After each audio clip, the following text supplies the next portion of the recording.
Ha-Joon Chang is an economist at the University of Cambridge, specializing in developmental economics. In 2005, he was awarded the Leontiev Prize for advancing the frontiers of economic thought. He's author of the books Kicking Away the Ladder, Development Strategy and Historical Perspective, and his latest is called Bad Samaritans, the Myth of Free Trade and the Secret History of Capitalism. Welcome to Democracy Now! As you come from, well, Gordon Brown's country to this one. First, what is your assessment of the situation right now? Warren Buffett has just said that the economy has gone off a cliff. Well, I think we are facing the biggest economic crisis since the Great Depression. Now, it probably wouldn't get as bad as the Great Depression because unlike in the Great Depression, governments are more willing to intervene with deficit spending and nationalizing financial institutions and giving subsidies to industry and so on. Whereas in the 1930s, they more kind of adamantly held on to free market doctrines, which they subsequently abandoned. But I mean, there was a period of time when they just held on to it and lost the opportunity. So I don't think the impact would be as severe as what it was in the 1930s, but yes, I mean, there's no question that this is as big or possibly even bigger crisis than what we saw in 1929. Can you explain what are neoliberal policies, and then you can critique them? Yes. Well, basically, the reason why it's called neoliberal is that it's a successor to 19th century classical liberal doctrine. I mean, liberal in American usage usually means kind of left to the center, but in the European usage, liberal means basically big belief in the free market and private ownership and basically rule of money. Now, neoliberals have moderated some of the old liberal beliefs. For example, the old liberals actually thought that democracy was bad for capitalism. Yeah? They thought if you have democracy, poor people will vote and create things like income tax, which they have, but I mean, it actually helped the economy rather than destroy the economy, like the liberals said. So the neoliberals would accept, yes, some degree of progressive income tax. The liberals used to be against, for example, having a central bank. The neoliberals actually like the central bank pumping money into the economy when things are going wrong. So it has modified the classical liberal doctrine, but neoliberalism still has in its core belief in free market, free trade, deregulated economy, and private ownership. Do you find it funny that you're saying that Gordon Brown is saying what you have been saying for a while, talking about the hypocrisy of the West? But explain what that is, what the U.S. has done or what the West has done with poorer countries when they're in trouble, and then what we do when we're in trouble. That's right, yeah. And for example, when the developing countries go into financial crisis like the rich countries are experiencing today, they were told by the IMF and the World Bank and ultimately the rich country governments which control these institutions that they have to cut the spending. Ideally, they should run budget surplus. Yeah? They have to raise interest rate to 30, 50, even 80% in some countries. And basically, they have to tighten the belt. Now that the rich countries have the financial crisis, they have cut interest rate to practically zero. You know, I mean, when South Korea had its financial crisis back in 1997, the IMF insisted that the country runs budget surplus equivalent to 1% of GDP. This year, in the US alone, budget deficit is estimated to be equivalent to something like 12% of GDP. Now, I mean, how do you explain that? I mean, that these policies are not good enough for you. I mean, we'll use one set of policy, which we think are the good ones, but you have to use something else. You know, the American writer Go Vidal, once upon a time famously said that the American economic system is socialism for the rich and capitalism for the poor. And the international macroeconomic policies are a bit like that. I mean, it's what I call monetarism for the poor and Keynesianism for the rich. So when the rich countries have falling demand, they think nothing of boosting it up by printing money and increasing government spending, the poor countries shouldn't do that. Now, it's only not only the macroeconomic policy where this hypocrisy has rule.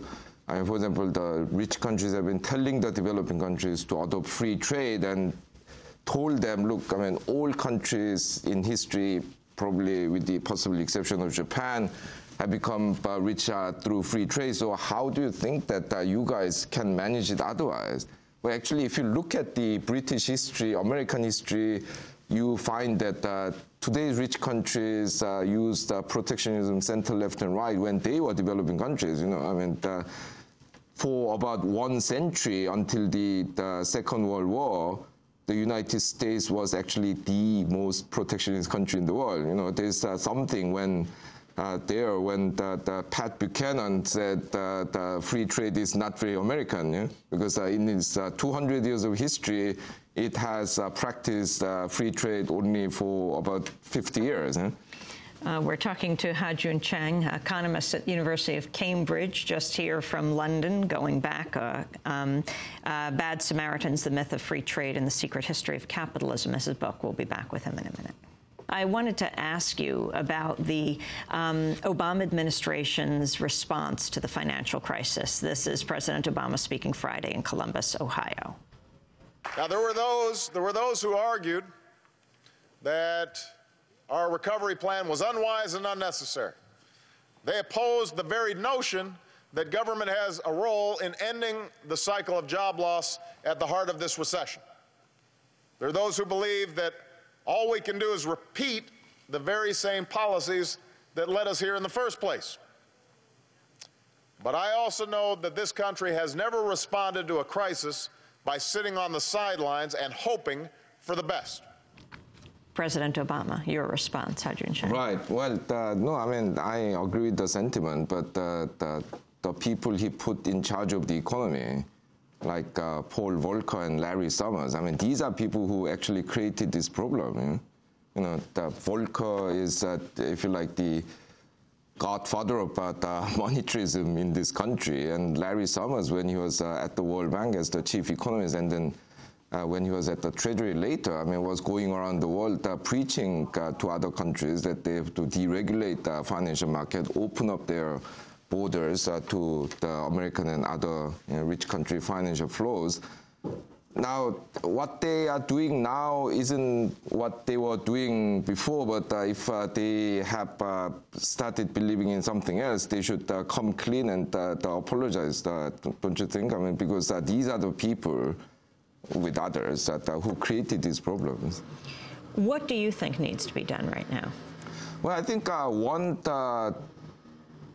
important thing that this country needs to do is basically to abandon this obsession with private ownership and go for nationalizing the banks. You know, what the government is proposing now is basically we'll plug whatever gap that emerges in the banking sector, because if they go down, we go down altogether. Now, I mean, at one level it's true, but if you want to do that, you have to actually make people answer to this demand. So now that the taxpayers are paying all this money, why not actually nationalize these banks and make them public servants so that they answer to those who have paid for them? What do you think of the debate here in the United States while you're here watching television, the whole controversy over nationalizing the banks? Well, I think this is the legacy of, if you like, the neoliberal dominance. I mean, somehow what you guys call the N word here is a dirty word, but you know, actually in the history of capitalism, there are many countries that have run very successful economies on the basis of nationalized banking sector. For example, France until the 1990s, I mean, was basically based on nationalized banking system, and still the government has quite a lot of stake in the banking sector. Singapore, which people believe is some example of free market economics, actually in that country, more than 20% of national output is produced by nationalized companies. So you're originally from South Korea. That's right, yeah. Well, what about South Korea? Well, in South Korea too, you know, I mean, it didn't use public ownership as much as Singapore or France, but there are very successful companies like POSCO, the steel company that is now the third largest steel company in the world, was started out as a government-owned enterprise. So I think this the notion that public enterprises do not work and therefore nationalization will be a disaster, I mean, it's not supported by evidence. What about nationalization of companies like GM and Chrysler? Well, if you are no, I mean, let's play by the capitalist logic. Yeah? If the taxpayers are paying the money, you have to nationalize them. Yeah? You know, I mean, the whole problem, is people say is that all these bankers were playing with other people's money. Yeah? So now, I mean, they are being paid by the taxpayers. It is only right that the taxpayers control these companies. Yeah? If they don't want this money and they don't want to be nationalized, they should go bankrupt. Yeah? Ha-Joon Chang, I wanted to ask you about Latin America, how leaders there are responding to the economic crisis after decades of following Western demands. Earlier this year, the World Social Forum was held in Brazil. Several Latin American presidents criticized the U.S. for exercising double standards and allowing massive state intervention in financial markets. This is Ecuadorian President Rafael Correa. The guilty parties in this crisis try to give lessons on morality and good economic handling. The most powerful people on the planet have united to find a therapy for the dying. They're getting together, the central bankers, the representatives of large financial firms, the people primarily responsible for the crisis. Ecuadorian President Rafael Correa, he's also a trained economist and was reportedly influenced by your work. Yes, I mean, I think he has read my work, and in a number of places he has quoted me. Yes, but Rafael is the only, I mean, the most striking examples of a whole group of Latin American leaders which have abandoned neoliberalism and seeking their own ways. I mean, you know, today, I mean, which country in Latin America really listens to the United States? I mean, only Colombia and Chile. And I mean, even Chile now has the President Bachelet, who famously joked that the reason why the United States does not have a coup d'etat is, unlike Latin America, is that it doesn't have U.S. embassy. And caused a bit of a diplomatic stir there. But now even in Paraguay, I mean, a country which was ruled by military dictator General Stroessner for 35 years has this left-wing former bishop as the president, and the whole continent has basically been drifting away from the neoliberal American strategy.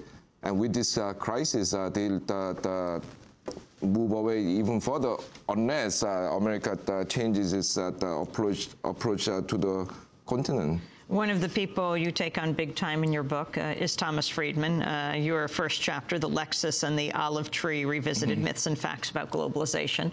We only have a minute to go, but what do you think are the myths that need to be debunked in this country?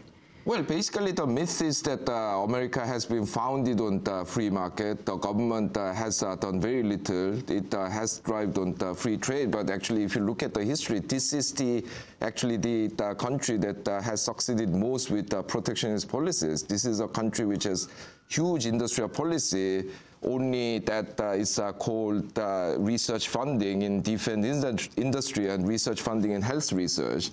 It actually spends, in proportional terms, a lot more money than Japan or European countries in supporting research and development, thereby steering the industries into certain directions. So let's put it this way. I mean, this country has basically come to terms with what it has done. I mean, it has been haunted by this ideology that, oh, we never did anything other than free market and free trade. It's time to keep that up. Do you think that America will continue to be a leader in the world economically, or do you think this is going to fundamentally change its position? I think in relative terms it's obviously in decline, but I mean it's still by far the single richest economy in the world, and you know, I mean, I give credit where it's due. I mean, it's the only country which became the world hegemon and created room for other countries to rise together. This was the sort of Marshall Plan days, which sadly ended in the 70s, and the U.S. became even more kind of insistent on pushing these wrong policies on the developing countries than some other countries. But you know, it has a great record, and I think the country should exploit that history and try to reinvent itself as a new leader in the world.